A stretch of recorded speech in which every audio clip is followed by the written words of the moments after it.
మనకి చాలా రకాల డ్రీమ్స్ గోల్స్ ఉంటాయి కానీ ప్రతి ఒక్కరు అచీవ్ చేయాలనుకునేటువంటి డ్రీమ్ గోల్ ఏదైనా ఉంది అంటే అది ఓన్ హౌస్ మాత్రమే.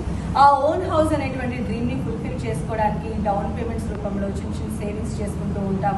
బ్యాంక్ నుంచి వచ్చే లోన్ కోసం సిబిల్ ని చాలా జాగ్రత్తగా మెయింటైన్ చేస్తూ ఉంటాం. వన్ డే ఒక మంచి ఇంట్లో మనకి నచ్చిన ఇంట్లో అడుగుపెట్టి హ్యాపీగా జీవితం గడిపేస్తూ ఉంటాం.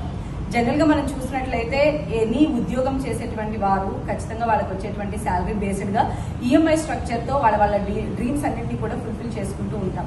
అయితే బెంగళూరులో ఒక ఇన్సిడెంట్ జరిగిందండి. ఇలానే ఒక సాఫ్ట్వేర్ ఎంప్లాయీ తన డ్రీమ్స్ ని ఫుల్ఫిల్ చేసుకోవడంలో భాగంగా సొంత ఇంటిని ఆయన కొనుక్కోవడం జరిగింది. దాదాపు 8 సంవత్సరాల పాటు కూడా ఆ ఇంటికి సంబంధించినటువంటి హోమ్ లోన్ కడుతూ వచ్చారు. సడన్ గా ఆయన జాబ్ పోవడం జరిగింది. వెంటనే ఆయన ఈఎంఐ కట్టలేని పరిస్థితి ఏర్పడింది. 3 నెలల వరుసగా ఆ ఇంటికి ఈఎంఐ కట్టకపోవడంతో బ్యాంక్ వాళ్ళు వారి నార్మ్స్ ప్రకారంగా దాన్ని ఆప్షన్ వేయడం జరిగింది. ఆప్షన్ వేసి బ్యాంక్ వాళ్ళు వాళ్ళకి కావాల్సినటువంటి లోన్ అమౌంట్ ని రికవరీ చేసుకొని ఆ పర్సన్ కి 15 లక్షలు ఇవ్వటం జరిగింది.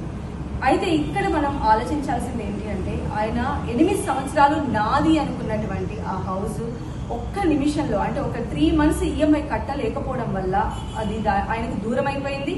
అదేవిధంగా 8 సంవత్సరాలు కట్టినటువంటి ఈఎంఐ మనీ ఏవైతే ఉన్నాయో అది ఆయన వేరే ఇన్వెస్ట్మెంట్స్ లో ఆదాయ వనరుల పైన పెట్టినట్లుంటే ఆయనకి 15 లక్షల కన్నా కూడా ఇంకా ఎక్కువ లాభం కూడా వచ్చుండేది.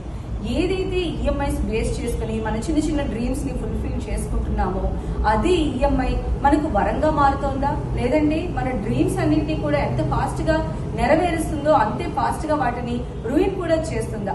ఒక్కసారి ఆలోచిద్దాం.